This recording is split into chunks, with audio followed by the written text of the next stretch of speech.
What's up, everyone? I am Omari Crawford, the newly elected state rep for Georgia's 84th House District, and I'm an alumnus of Southwest DeKalb, class of 2004.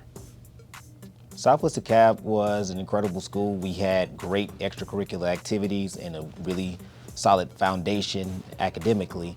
We set a lot of records, again, academically, whether it be AP classes, and we did wonderful things in our extracurriculars. I was a member of a few of the organizations here. So we were pretty much a powerhouse when we were here. Very popular school with a large community presence and support system.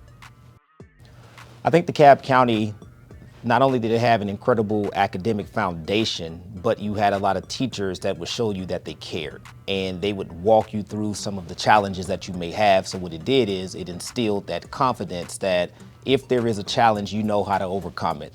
And it helped to give you that thirst for knowledge. You want to learn more because your teachers were so involved, and they motivated you to want to give it your all, whatever you did. I have a few, if I can kind of do my top three. One would be a continuation, and that's just Fridays. Fridays at Southwest DeKalb were electrifying because that'd be during football season. Everybody would be ready to go out and to support the football team, band, cheerleaders, and so you saw the community come together. I think the other would be my time while I was here, I saw the Drumline movie being filmed. So to see a lot of the stars come up to this school to start filming Drumline. At the time I was in the concert band, while I was not a member or participated in that movie, to see my friends on a large international film was pretty cool thing. And I think last would probably be my senior year as a track and field athlete. Just good times with some of my lifelong friends, and we were pretty dominant. Now, so this is actually a very interesting story. And as we walked in here, I saw a picture of, God bless his soul, Coach Salter. When I started out at Southwest DeKalb as a freshman, I was in the marching band and I was a member of the baseball team. Played the tuba in the marching band, played outfield in baseball.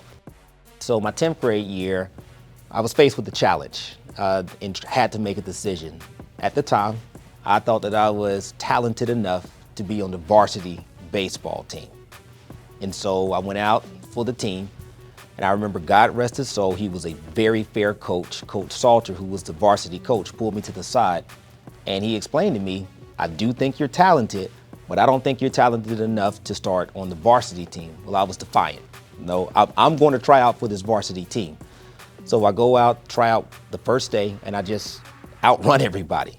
He pulls me to the side, and at the time, he called Coach Godfrey, who was my football coach. I started playing football in 10th grade. And they essentially told me that I need to run track. Because in their mind, it was track is an objective sport where if you're talented enough, your time will take you to college and beyond. I had never run track before in my life. And so 10th grade year, first year running track, I was terrible. I mean, I'm getting beat by everybody on the track, but again, I just kept focusing on my race. When 11th grade came, I actually broke a 20-year-old record. By my 12th grade year, I left here, I think, with about 4 records. And so everything just worked out, and that's because I was willing to listen to the coaches that really cared about me. They saw something in me and said, hey, go and run track. And that's how I got into FAMU on a full track scholarship. So I left here as a 2-time district champion, county champion, and also a 1-time state champion. After I left Southwest DeKalb in 2004, I went down to Florida A&M University on a track and field scholarship. And so there I was a student athlete, which was a great experience, very challenging one, because you had to balance your schedules, you had to balance being out there on the track as well as putting the work in academically.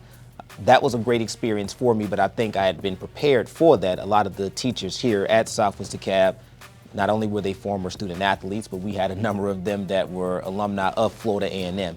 So just having that foundation here at Southwest DeKalb, I think prepared me for a well-rounded experience at Florida A&M. At FAMU, I was a political science major, and I stayed after I finished and went on to get my master's in public administration. So it was like a really cool deal. The track coach at the time thought highly enough of me and said, if you stay here, I'll pay for your graduate school. You can be a graduate assistant coach. So that allowed me to get my master's in public admin, which I think was a huge benefit because it prepared me more for college, for law school, I'm sorry. It prepared me for law school. After I graduated from college, I went on to North Carolina Central. There I received my law degree, North Carolina Central in Durham, North Carolina. I had a conversation with, there are two reasons why I went to North Carolina Central or to law school in general. One, I think one of the teachers here that I remember kind of put that plan in my head that maybe I should do law school. And then there was someone local here, a judge, that gave me an internship while I was at FAMU, and that also kind of fueled the passion to want to go to law. I got an internship in 2006 with the Superior Court judge, and at that time I was torn between getting a PhD and getting a law degree.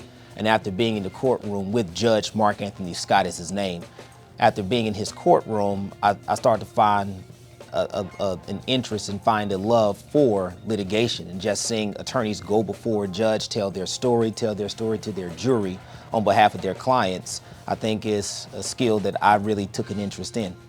And so after I came back from North Carolina Central, I did two things actually. I was a substitute teacher in DeKalb County as I awaited my bar results. You take your bar exam in July, you don't get your bar results in Georgia until late October.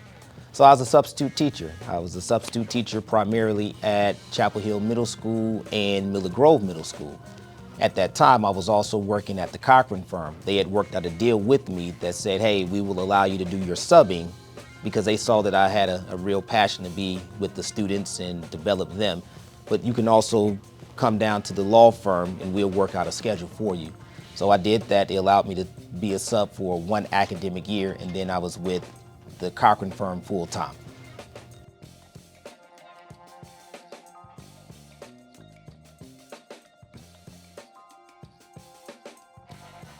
I ran for state representative because it was very important for me to be an advocate for the district that developed me. So the area that I currently represent is the area, again, that I grew up in. And because of the community that helped to make me the man of who I am, I felt the need to offer my service moving forward in any shape, form, or capacity that I can. So I've done a lot of things, not only as being a state rep, but doing things in the community as a state rep as well that may not deal with policy, but it's more so helping our young students to gain exposure.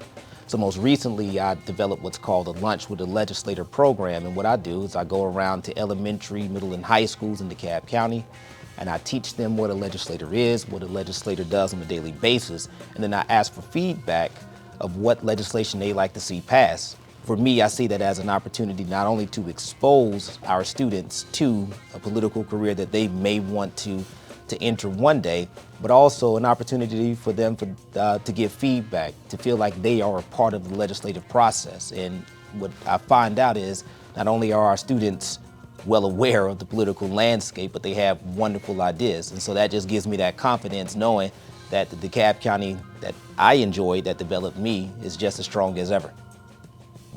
Being a member of the General Assembly representing the area that you grew up in is extremely rewarding, but it does come with large responsibilities.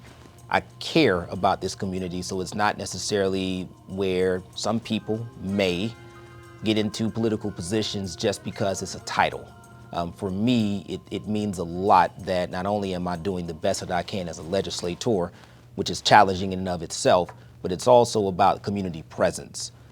I don't remember when I grew up that I had a lot of interactions with some of our local elected officials. And while I understand that it is a very busy role that a lot of elected officials may have, and it does wear you down at times, for me, I have to find the energy to come back in some shape, form, or fashion, because again, my presence may motivate someone that wants to go into the field of politics. If they see that I'm able to do it, and they have the same education, the same background as me, then maybe that exposure and that reassurance would make them want to go and do the same thing. Very recently, I was up here with a college classmate of mine. Her name is India Ali. She and I graduated from Southwest DeKalb together. She was a standout student athlete as well. She went on and received a college basketball scholarship at Hofstra. And then we were both law school / business classmates together. We both attended North Carolina Central. We established a nonprofit that's called Project Life. The acronym is Learning is for Everyone.